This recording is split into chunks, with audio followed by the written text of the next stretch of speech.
आपने हमेशा सुना होगा कि हमारी धरती, हमारा प्लेनेट यूनिवर्स का सबसे अनमोल रत्न है, लाइफ के लिए एक परफेक्ट जगह। लेकिन ये पूरा सच नहीं। क्या हो अगर मैं आपको बताऊं कि साइंटिस्ट ने एक ऐसी दुनिया खोज ली है जो शायद अर्थ से भी बेहतर है।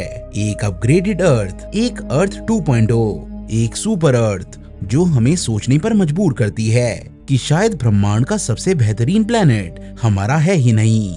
दोस्तों, वेलकम टू रहस्य टीवी स्पेस। आज हम एक ऐसे सफर पर निकलने वाले हैं जो आपकी सोच को हिलाकर रख देगा। हम जा रहे हैं 23.6 लाइट ईयर्स दूर, एक ऐसी दुनिया में जिसका नाम है ग्लीस 667cc।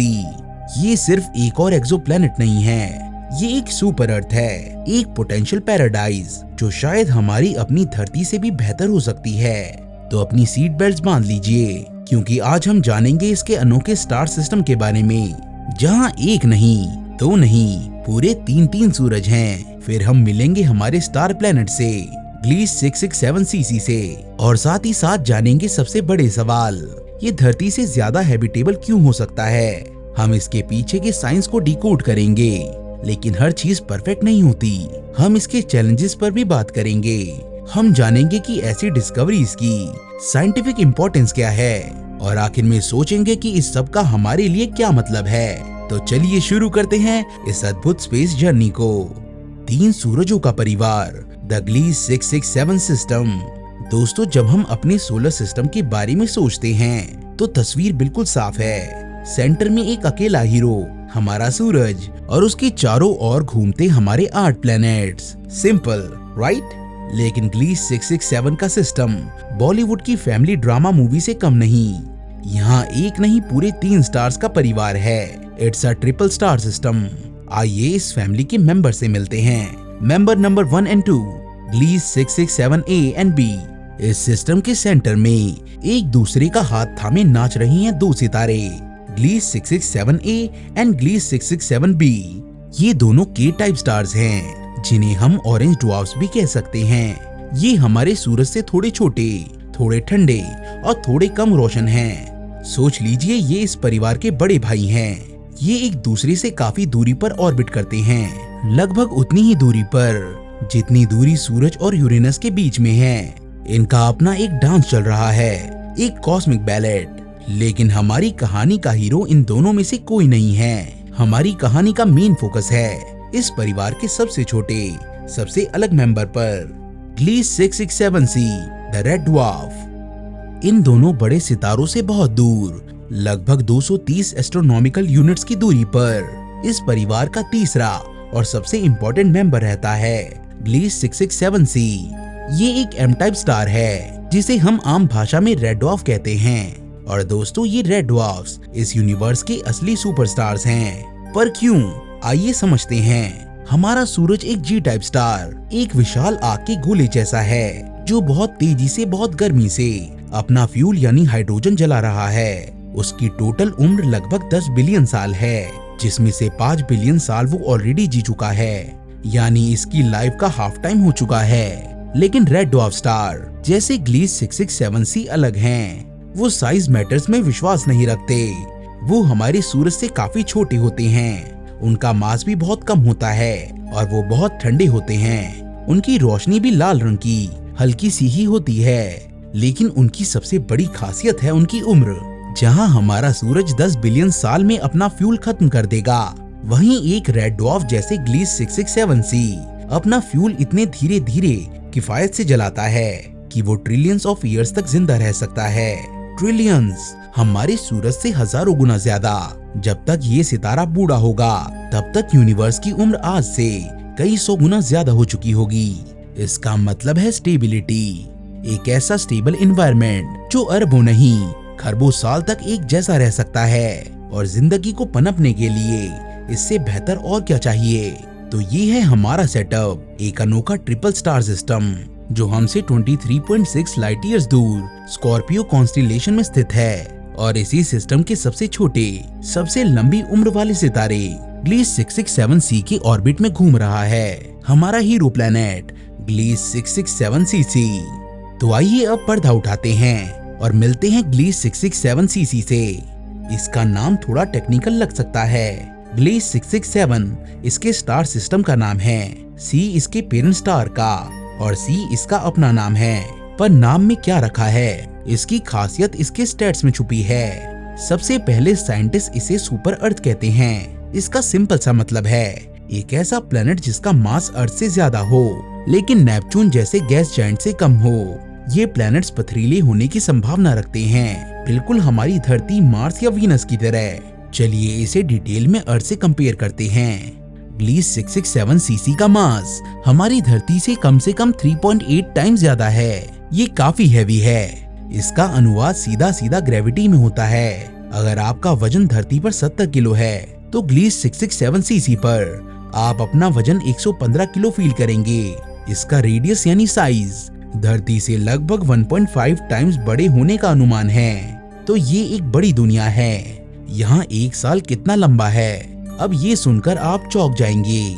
यहाँ हमें अपने सूरज का एक चक्कर लगाने में 365 दिन लगते हैं। वहीं ग्लीस 667 सीसी अपने छोटे ठंडे सितारे के इतना पास है कि वो अपना एक चक्कर सिर्फ 28 दिनों में पूरा कर लेता है। इमेजिन कीजिए कि हर महीने एक नया साल। लेकिन इसकी सबसे इम्पोर्टेंट क्वालिटी है इसकी लोकेशन। ये अपने सितारे की हैबिटेबल जोन या गोल्डी लॉक जोन के बिल्कुल बीच में स्थित है।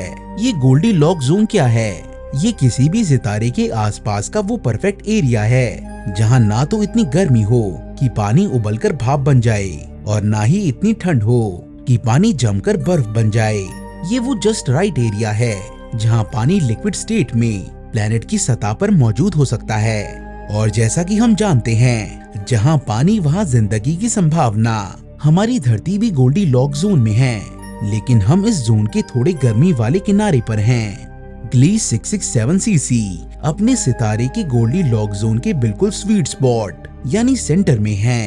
ये ऐसी जगह है जहाँ लिक्विड वाटर के लिए कंडीशंस अर्थ से भी बेहतर हो सकती है। तो हमारे पास है एक बड़ा भारी पथरीला ग्रह जो अपने सितारे के आसपास एक परफेक्ट जगह पर बैठा है। लेकिन ये अर्थ से बेहतर कैसे हो सकता है? आइए अब इसके गहरे राज खोलते हैं। दोस्तों, ये क्लेम करना कि कोई प्लेनेट हमारी अपनी धरती से बेहतर हो, ये बहुत ही बड़ी बात है। लेकिन साइंटिफिक एविडेंस और थ्योरीज इसी तरफ इशारा करती हैं। आइए इसके 4 मुख्य कारणों को एक एक करके समझते हैं। रीजन 1, द एवरलास्टिंग सन। जैसा हमने पहले डिस्कस किया, ग्लीस 667c एक रेड ड्वार्फ है जिसकी एज ट्रिलियंस ऑफ ईयर्स है। लेकिन इसका फायदा क्या है? जिंदगी, खास करके कॉम्प्लेक्स इंटेलिजेंट लाइफ, इवॉल्व होने में बहुत समय लगाती है। धरती पर पहले सिंगल सेल्ड ऑर्गेनिज्म से लेकर इंसान तक का सफर लगभग 4 बिलियन साल लंबा था और हमारी सूरज की टोटल लाइफ ही 10 बिलियन साल है। हम इस टाइमलाइन में काफी लेट आए हैं। अब सोचिए ग्लीस 667c के बारे में। उसके पास 4 बिलियन नहीं बल्कि शायद 1000 बिलियन साल या उससे भी ज्यादा का समय हो सकता है। ये इतना लंबा समय है कि हम इमेजिन भी नहीं कर सकते। इतने समय में लाइफ ना सिर्फ इवॉल्व हो सकती है बल्कि वो किस लेवल पर पहुंच सकती है, इसका अंदाजा लगाना भी मुश्किल है। ये आयु, ये स्टेबिलिटी लाइफ के लिए सबसे बड़ा वरदान है। एक ऐसा स्टेबल कॉस्मिक प्लेनेट जो कभी खत्म ही ना हो। Reason 2, the gravity shield. याद है हमने बात की थी कि इसका मास अर्थ से 3.8 टाइम्स ज्यादा है। इसका मतलब है कि इसकी ग्रेविटी भी ज्यादा है और ज्यादा ग्रेविटी एक प्लेनेट को उसके एटमॉस्फेयर पर एक मजबूत पकड़ देती है। वो अपने एटमॉस्फेयर को स्पेस में खोने नहीं देती। इसका नतीजा है कि ग्लीस 667cc के पास हमारी धरती से कहीं ज्यादा घना और मोटा एटमॉस्फेयर हो सकता है। और एक मोटे एटमॉस्फेयर के कई फायदे हैं। कॉस्मिक शील्ड, ये एक सुपर शील्ड की तरह काम करेगा जो प्लेनेट को डेंजरस कॉस्मिक रेज और अपने सितारे से आने वाले चार्ज पार्टिकल से बचाएगा। यहाँ जिंदगी रेडिएशन से सुरक्षित रहेगी। क्लाइमेट कंट्रोल, एक घना एटमॉस्फेयर गर्मी को पूरे प्लेनेट पर बेहतर तरीके से डिस्ट्रीब्यूट कर सकता है। इससे दिन और रात के टेम्परेचर में ज्यादा फर्क नहीं आएगा। मौसम स्थिर और प्लीजेंट रहेगा। एक्सट्रीम्स नहीं होंगे जैसे मार्स पर होते हैं जहाँ दिन में बहुत गर्मी और रात में टेम्परेचर -100 डिग्री से भी नीचे जाता है। Liquid waters best friend. ज्यादा एटमॉस्फेरिक प्रेशर पानी को लिक्विड स्टेट में रहने में मदद करता है। पानी आसानी से ना तो उबलेगा और ना ही जमेगा। एक वाइडर टेम्परेचर रेंज में लिक्विड वाटर बना रहेगा। तो ये ज्यादा ग्रेविटी एक प्रोटेक्टर, एक ब्लैंकेट और एक क्लाइमेट स्टेबलाइजर का काम करती है। Reason 3, photosynthesis on steroids. ये पॉइंट थोड़ा सा टेक्निकल है पर बहुत फैसिनेटिंग है। हमारे सूरज से ज्यादातर रोशनी विजिबल स्पेक्ट्रम में आती है, नीली, हरी, पीली और लाल।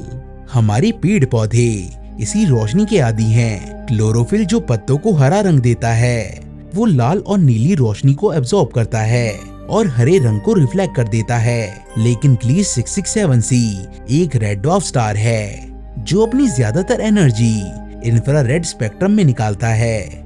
ये ऐसी रोशनी है जिसे हम अपनी आंखों से देख नहीं सकते पर गर्मी के रूप में महसूस कर सकते हैं। तो वहाँ के पौधे क्या करेंगे? वहाँ पर लाइफ अगर इवॉल्व हुई तो वो इस इंफ्रारेड लाइट को यूज करना सीख लेगी। वहाँ के पौधों में क्लोरोफिल नहीं बल्कि कोई और पिगमेंट हो सकता है जो इंफ्रारेड लाइट को एब्जॉर्ब करने में माहिर हो।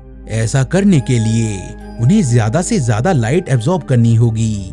इसका मतलब वहाँ के पेड़ पौधे शायद हरे नहीं बल्कि गहरे लाल, पर्पल या शायद पूरी तरह से काले रंग के होंगे। ब्लैक कलर सारी लाइट को एब्जॉर्ब कर लेता है, इसीलिए ये सबसे एफिशिएंट होता। इमेजिन कीजिए एक ऐसी दुनिया जहाँ के जंगल काले हों। ये ना सिर्फ देखने में एलियन लगेगा बल्कि ये फोटोसिंथेसिस का एक सुपर एफिशिएंट तरीका होगा जो हर अवेलेबल फोटोन को इस्तेमाल करे। Reason 4, the water world paradise. आखिरी पॉइंट है टोपोग्राफी। ज्यादा ग्रेविटी का एक और असर होता है, ये ऊंचे पहाड़ों और गहरी खाइयों को बनने से रोकती है। ग्रेविटी हर चीज को सेंटर की तरफ खींचना चाहती है जिससे प्लेनेट की सतह ज्यादा स्मूथ या समतल हो जाए। इसका मतलब क्या है? हो सकता है ग्लीस 667cc पर माउंट एवरेस्ट जैसे ऊंचे पहाड़ ना हो और ना ही मैरियाना ट्रेंच जैसी गहरी समुद्री खाइयां। वहाँ विशाल लेकिन उथले समुद्र हो सकते हैं जो प्लेनेट के ज्यादातर हिस्से को ढक लेते हैं। और उथले समुद्र लाइफ के लिए एक नर्सरी की तरह होते हैं। सूरज की रोशनी समुद्र की तह तक पहुंच सकती है जिससे वहाँ वाइब्रेंट अंडर वाटर इकोसिस्टम जैसे हमारी कोरल रीफ्स पनप सकते हैं। एक ऐसी दुनिया जो एक ग्लोबल शैलो ओशन से ढकी हो लाइफ के लिए एक परफेक्ट प्लेग्राउंड हो सकती है। तो एक लंबी उम्र वाला सितारा, एक प्रोटेक्टिव मोटा एटमॉस्फेयर, सुपर एफिशिएंट फोटोसिंथेसिस और लाइफ से भरपूर उथले समुद्र, इन सभी कारणों से ग्लीस 667cc ऑन पेपर अर्थ से भी बेहतर होम हो सकता है। The dark side, challenges and unknowns.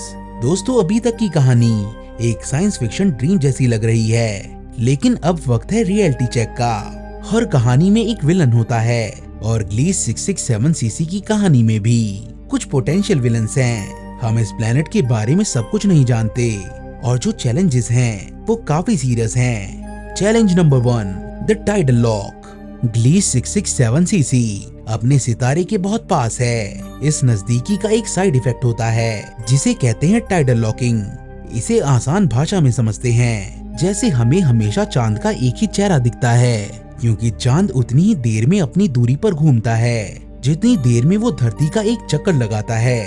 ठीक इसी तरह ग्लीस 667cc भी अपने सितारे से टाइडली लॉक हो सकता है। इसका मतलब है कि प्लेनेट का एक हिस्सा हमेशा अपने सूरज की तरफ रहेगा, वहाँ कभी ना खत्म होने वाला दिन होगा, और दूसरा हिस्सा हमेशा अंधेरे में रहेगा जहाँ कभी ना खत्म होने वाली रात होगी। ये एक बहुत बड़ी समस्या है। जो हिस्सा सूरज की तरफ है वहाँ टेम्परेचर इतना ज्यादा हो सकता है कि सब कुछ जलकर राख हो जाए, और जो हिस्सा अंधेरे में है वहाँ इतनी ठंड हो सकती है कि एटमॉस्फेयर भी जम जाए। तो क्या यहाँ हमारी सारी उम्मीदें खत्म होती हैं? बिल्कुल भी नहीं। इसका एक पोटेंशियल सॉल्यूशन है। जहाँ दिन और रात मिलते हैं वहाँ एक पट्टी होगी जिसे टर्मिनेटर जोन या ट्विलाइट जोन कहते हैं। इस जोन में हमेशा शाम या सुबह जैसा मौसम रहेगा।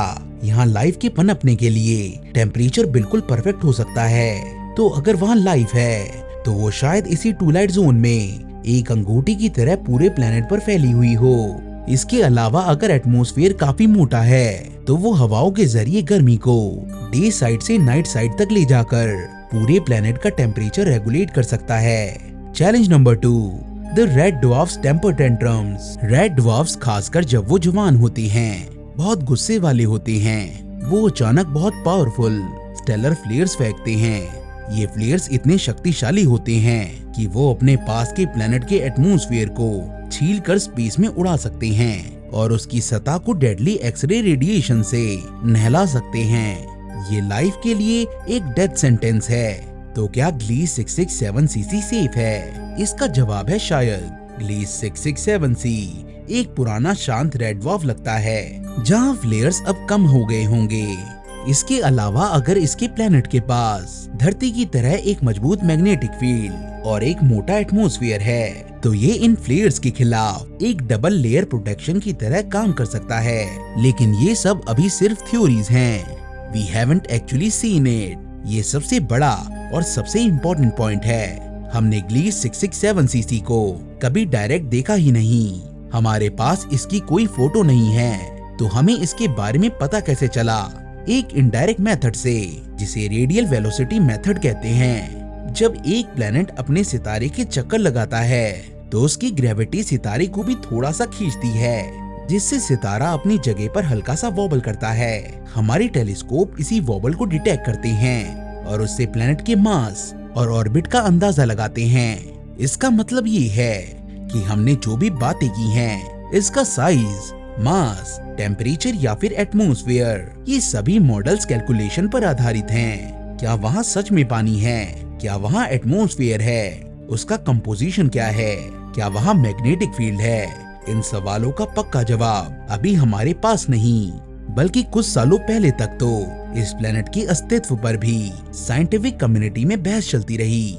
इसलिए ग्लीस 667cc एक एक्साइटिंग पॉसिबिलिटी है, पर अभी भी एक मिस्ट्री है जिसे सुलझाना बाकी है। तो अगर हमें इसके बारे में आधी अधूरी जानकारी ही है तो ये इतना इम्पोर्टेंट क्यों है? क्योंकि दोस्तों ऐसी डिस्कवरीज हमारा यूनिवर्स को देखने का नजरिया बदल देती है। Shifting the paradigm from Earth like to super habitable. पहले हम स्पेस में दूसरी धरती ढूंढ रहे थे। हम बिल्कुल अपने जैसा प्लेनेट चाहते थे, लेकिन ग्लीस 667cc जैसी डिस्कवरीज ने हमें सिखाया कि शायद हम गलत जगह ढूंढ रहे हैं। शायद लाइफ के लिए सबसे अच्छी जगह अर्थ लाइक ना हो, बल्कि सुपर हैबिटेबल हो। शायद एक सुपर अर्थ, एक रेड ड्वार्फ के आगे अर्थ से भी बेहतर घर हो सकता है। इसने हमारी खोज का फोकस ही बदल दिया। Conclusion and call to action. तो दोस्तों ये थी कहानी ग्लीस 667cc की। एक सुपर अर्थ जो एक नहीं, दो नहीं, 3 सूरजों के आंगन में एक शांत लंबी उम्र वाले रेड ड्वार्फ का चक्कर लगा रही है। एक ऐसी दुनिया जो शायद हमारी अपनी धरती से भी ज्यादा मेहमान नवाज हो। हाँ बिल्कुल, इसमें चुनौतियाँ हैं, अनिश्चितताएं हैं और अभी भी बहुत से राज हैं जिनका पर्दाफाश होना अभी भी बाकी है। लेकिन ये हम इंसानों की फितरत है। हम अंधेरे में टटोलते हैं, हम अनजान से सवाल करते हैं और हम उन्हीं राजों के पीछे भागते हैं। ग्लीस 667cc हमें याद दिलाता है कि ब्रह्मांड हमारी कल्पना से कहीं ज्यादा अजीब, खूबसूरत और संभावनाओं से भरा हुआ है। हम शायद इस कॉस्मिक समुद्र में अकेले ना हों। शायद दूर किसी काले जंगल में लाल रोशनी के नीचे कोई और कहानी चल रही हो और इस कहानी का अगला chapter James Webb space telescope जैसे इंस्ट्रूमेंट्स लिखेंगे। हम एक ऐसे युग में जी रहे हैं जहां हम इन सवालों का जवाब शायद से हाँ या ना में बदल सकते हैं। और मेरे दोस्त, ये सबसे एक्साइटिंग बात है। अब मैं आपसे पूछना चाहता हूँ, आपको क्या लगता है, क्या ग्लीस 667cc पर जिंदगी हो सकती है? अगर हाँ तो वो कैसी दिखती होगी? वहाँ के काले पौधे, वहाँ के उठते समुद्र, वहाँ का हमेशा शाम वाला आसमान। अपनी इमेजिनेशन का इस्तेमाल कीजिए और मुझे नीचे कमेंट्स में जरूर बताइए। अगर आपको इस कॉस्मिक सफर में मजा आया तो इस वीडियो को लाइक करना मत भूलना। अपने दोस्तों और परिवार के साथ इसे शेयर कीजिए ताकि वो भी इस अद्भुत दुनिया के बारे में जान सकें और आगे भी ऐसे ही रोचक स्पेस एक्सप्लोरेशन पर जाने के लिए हमारे चैनल रहस्य टीवी स्पेस को सब्सक्राइब जरूर करें और बेल आइकन दबा दें। मैं आपसे मिलूंगा अगले वीडियो में एक नए रहस्य, एक नई दुनिया के साथ। तब तक के लिए keep looking up. I'll see you in the next one.